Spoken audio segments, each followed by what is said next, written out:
Welcome to Coached Soul, a podcast for a better you. Here's your host, Steve Hudgens. Hey, welcome back. This is Steve, and today with me is Christine. Christine is a remarkable woman who has gone through adversity, toxic relationship, and a domestic violence situation that really has impacted her. And I want women out there to understand you're not alone in this type of situation, that you go through these things and you wonder why. What happened? Christine, thank you for coming in and welcome to the show. Thank you, Steve. Good morning. Good morning. One of the things I want to talk to you about is sometimes women just get stuck and they get stuck in relationships. Tell us who you are. So I am a wife and a mother, a devout Christian. I work in the medical field. I am remarried to an amazing husband. I have 2 wonderful children and many grandchildren. That is awesome to hear, especially with your backstory. Let's start there with your backstory, because you've had a lot of medical issues stemming from this. You were in a toxic relationship, an alcoholic husband, domestic violence that also impacted your kids and you. Okay. So I met my ex-husband and I was fairly young. We were married almost 20 years. He was an alcoholic, and I knew that he was an alcoholic prior to marrying him. But I was young and I ignored all the red flags. Looking back, there were a lot of red flags that I ignored. Let's talk about that for a second, Christine. You say that you saw a lot of red flags, and in relationships that I deal with couples or individuals that are dating, coming out of divorce, they say we saw some red flags but chose to ignore them. Let's talk a little bit about those red flags. So looking back and after therapy and the things that I have done since then, I established the fact that I had a very low self-esteem. And meeting my ex-husband, I was in a place where I felt like I was not good enough, that I was not going to find somebody who was truly going to love me. And I felt that he really loved me. He had this great image, so to speak. He had full custody of his son. He ran a business. He seemed to really have everything together other than his alcoholism. I think I chose to ignore them because I felt like I could love him enough that he would stop drinking. Looking back, felt like I was going to disappoint my parents. So after we got engaged and the wedding process started and there was lots and lots of money involved, I think I was too afraid to say, you know what, this is not a good idea. I should not move forward. And so I chose to. When you said that you're afraid, what were you afraid of? I was afraid of disappointing my parents. How long were you out of the house with your parents, and what was it that they'd be disappointed about? You know, that's a good question. I'm not sure I've really thought of it that way, other than my parents were, I don't know how I want to say this. They were very successful and they had a very good community of people around. We had a lot of friends and family. And I felt like my father would be out all this money and it was going to be one more thing that I didn't follow through on. One more thing that, I didn't follow through on. And I was very much in love with him. And I was also, like I said, I was young and fairly naive, I believe. And so I went ahead with the marriage, and the drinking got really bad for a while. And I, let him know that I was leaving. I wasn't going to stay. Did anybody try to stop you or talk you out of this relationship, this marriage? Oh, no, I was very good at hiding it. Nobody knew that there was an issue until after we were married. And then he actually showed his true colors in front of my parents. How long were you guys dating? We actually dated 3 months. Okay. Got engaged, and 9 months later we were married. So about 12 months altogether from the first day you met to the I do. Correct. No one even knew what was going on. No, none of my family, because they lived in Colorado and we were in Oklahoma. So I didn't have to disclose anything. Looking back, what would you tell women who are in this same situation? I had a client who sought counseling because she was in a relationship. They weren't married. She was considering being engaged. They bought a house together, but his true colors were coming out. But she stayed in the relationship, even though it was toxic, and quit therapy altogether. What would you tell listeners about those type of choices for women? And is there a reason to hide? I mean, what No, are your absolutely thoughts? not. Yeah. There's not. If you're seeing red flags prior to I do, it is going to get worse after I do. God instills in us the ability to see these, to have intuition, so to speak. And when you have that, that is his way of trying to protect you, and you need to get out. It will get worse. And I know that it's extremely scary. After my children were born, they were young. I knew I needed to leave, but I was terrified because I didn't know how I was going to support these kids.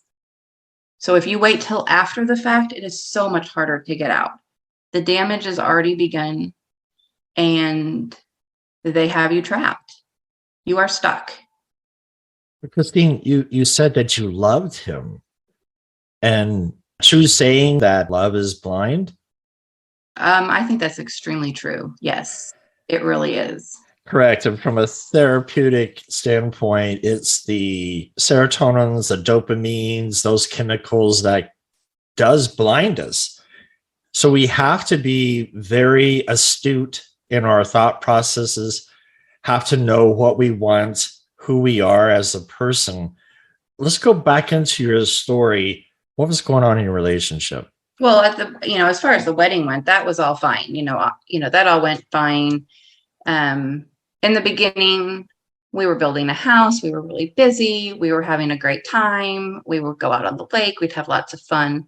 I knew that he drank too much, but at that point in time, I didn't see the abuse, so to speak, because I was, I think, still in the dopamine and in the beginning of, love.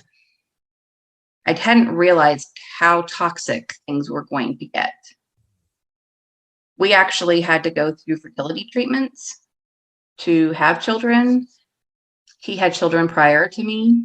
It wasn't as important to him as it was to me, but he was willing to make that sacrifice. And to me, that spoke volume. And I wanted children. I wanted a family. So I just kept pursuing forward with what I wanted. And honestly, I think thinking still that I had a good life, that we had a good home, we had good jobs, we were starting a family. All of the other things still were kind of in the peripheral. So here you are married and you're willing to have children. How was the relationship between you two? I guess it seemed to be going fairly well if you're wanting to bring children into the relationship. Mm-hmm. And it was, other than his drinking, but at that time, it wasn't every day. It was on the weekends. It wasn't a consistent thing. I honestly just don't think I truly looked at the severity of the situation and the consequences that it was going to cause. I think I was naive. And again, my self-esteem, I think, played a part of that. It's interesting you share that it's your self-esteem because, I mean, you do have people who are weekend drinkers that are functional. They're not alcoholics. They're able to manage their alcohol. Expound a little bit more about self-esteem and naive. I think that I still had this mentality, I believe it was truly in the back of my head. It wasn't in the forefront at that point in my life. I wasn't aware how much that was playing a factor, but I still truly think I felt like I wasn't good enough. And this was as best as it was going to get. And I wanted a family. So that's what I was going to do. and I was going to make it work. I mean, I think that's really what it was, is I was just overlooking it. I wasn't as focused or aware of how that was going to impact my life or how that was going to impact my children. So any of the red flags that you were seeing while dating prior to marriage, was this impacting now? Was it coming more and more relevant to you? It was. That's once I had my son, I think that things started to really click in my brain. I don't know if that was now I'm a mom and I see things through a different light. I also had given him an ultimatum that I was leaving or he was going to stop drinking whiskey, because whiskey was the issue. It was literally like the man turned into the devil. And he played the I don't remember, yada, yada, yada. And so I thought, well, if we just stop the whiskey, the rest of the time, things are good. Like, we have fun.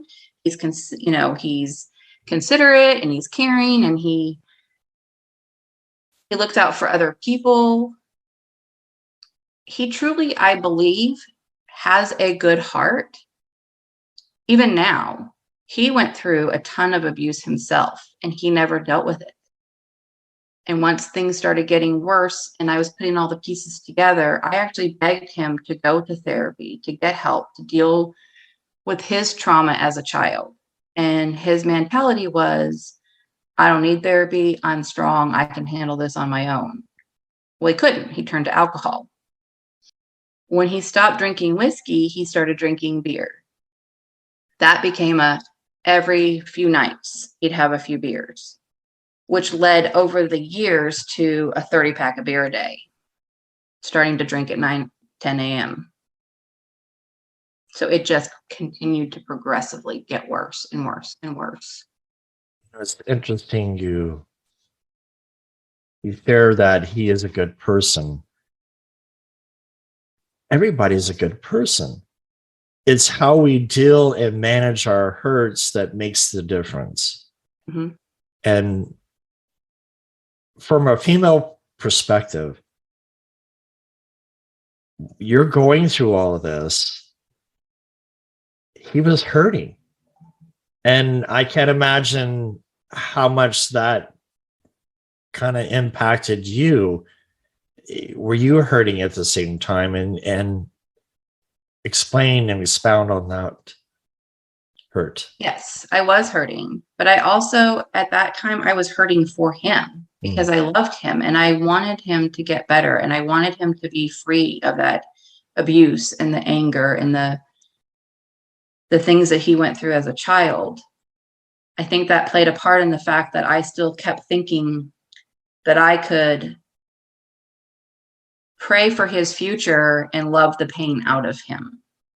And so I still justified who I thought he was outside of the drinking and the abuse, if that makes any sense. We love people. We want the best for them. And you have a son and you love your son. Did you feel torn because you had a love for your son, but at the same time, you want to try to love your husband, but now the relationship is becoming toxic? Oh, absolutely. Absolutely. At that point, actually, I think it was honestly after my daughter was born also that I thought, I really need to get out of here. Like, I'm miserable and he's getting worse and partying every weekend. And now this is what my kids are seeing. And that's not what I want them to grow up seeing. But again, at the time, there I was with 2 small children. I didn't make enough money to support us. So I thought, had I been honest with my family, they would have yanked me up and took me right back home. And I would have probably been just fine. But I also, because I'm such a strong Christian, I felt like I said I do. I chose this. And I'm going to honor my vows. And so I just kept trying to make it work. Do you think sometimes Christianity, the way we believe or the way we see things, just impacts the logic of we got to get out of there? Don't worry about the I do, but it's more about your safety. Do you think Christianity sometimes can blind us to say that we have to versus I need to do what's in the best interest of me? Yes, I absolutely do. And I grew up Lutheran. So it was very much in my brain that, and I didn't come from a divorced family either. Hmm. You say I do, you stay. That's the way it is. That's what the Bible has written. I actually had a very good friend of mine who her husband is the president of a Baptist Christian college. And she said to me one day, she said, God didn't ask you to endure this. He didn't ask you to stay in this. His abuse is equal to adultery, and you are free to leave. And I don't know why I needed to hear that, but I needed to hear that. I needed to have permission that it was okay to leave. I think some churches do a better job at sharing that you try to make it work, but if your safety is involved, you need to get out. I didn't have that at that time. And so I still thought that I had to stay, that I made that choice.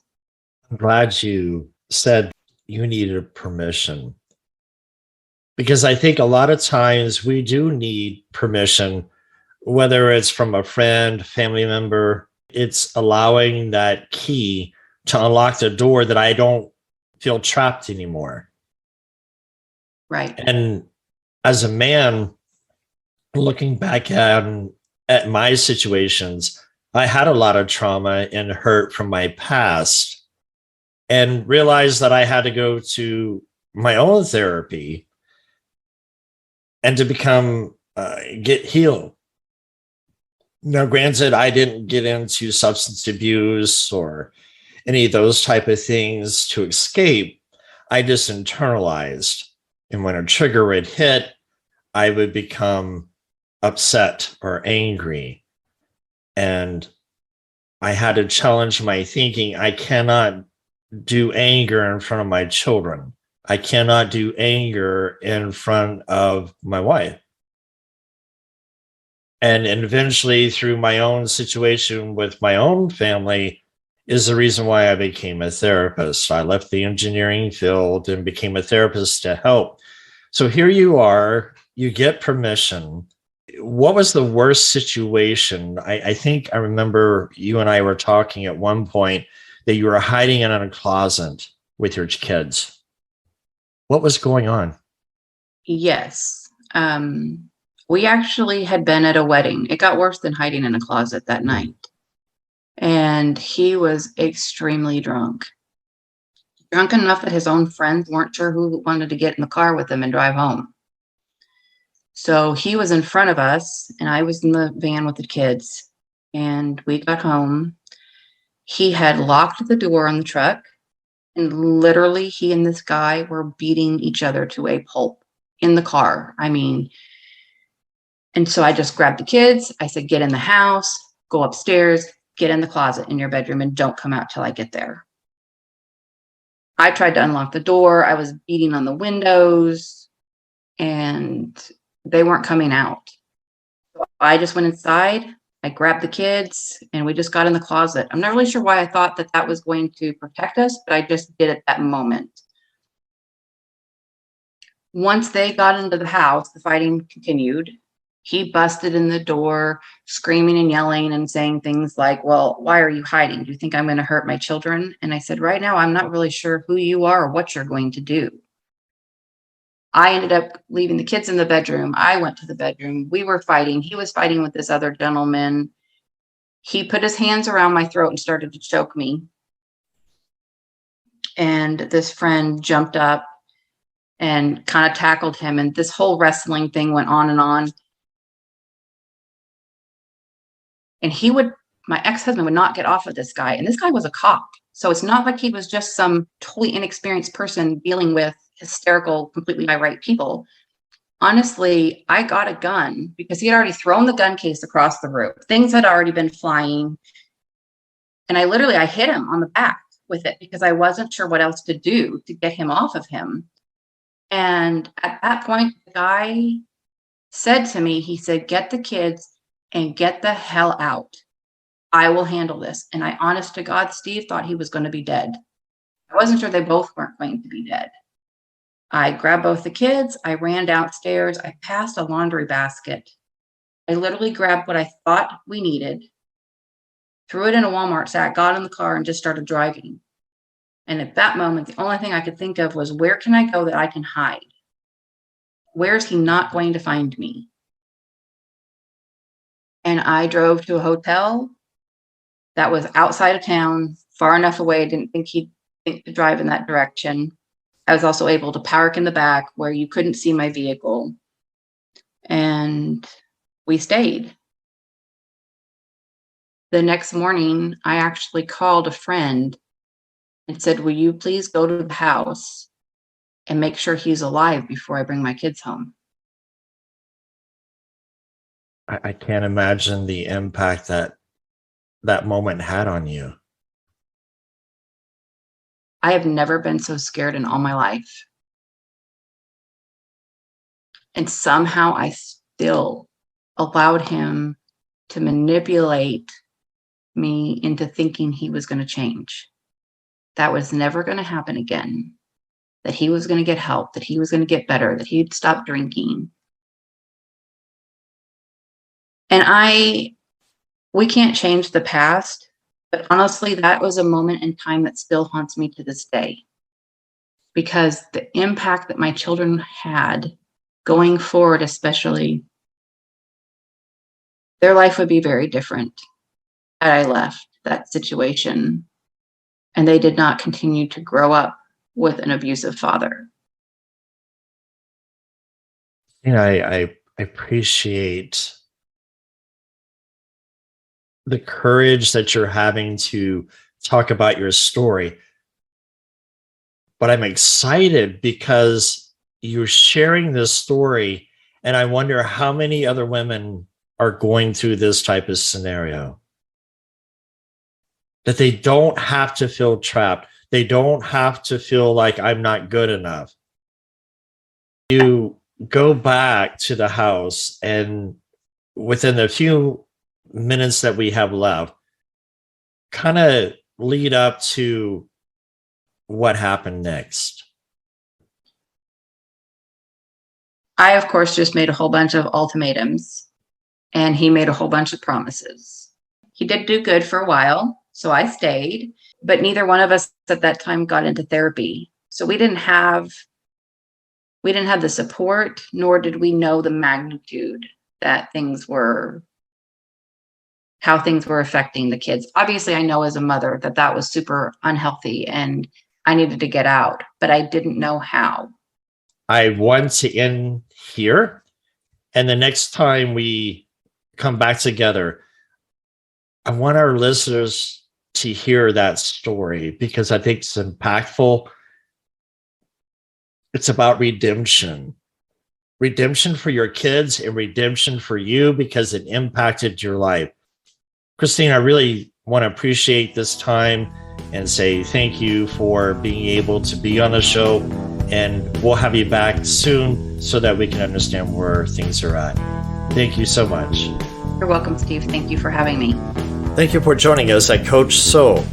We hope to see you next week. So be kind and be safe.